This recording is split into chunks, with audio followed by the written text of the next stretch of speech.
কুষ্টিয়া ৩ আসনের আলোচিত সংসদ সদস্য মুফতি আমির হামজা ভোরে সামাজিক যোগাযোগ মাধ্যমে এক পোস্ট দিয়ে তার সমর্থকদের উদ্দেশ্যে বিশেষ অনুরোধ জানিয়েছেন।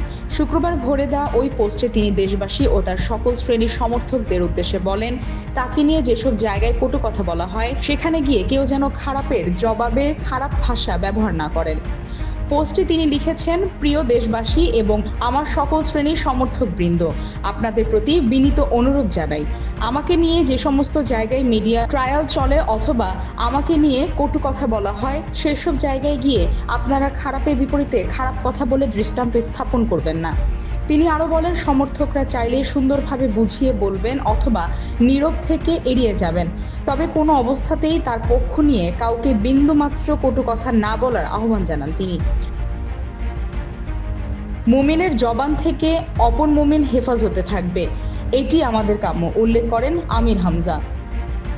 নিজের বিরুদ্ধে কটূক্তির প্রসঙ্গ টেনে তিনি বলেন, এসব বিষয়ে তার জন্য আল্লাহই যথেষ্ট। এই ধরনের আলোচনায় তিনি বিচলিত নন এবং নিশ্চয়ই মিথ্যার ওপরে সত্য বিজয়ী হবে।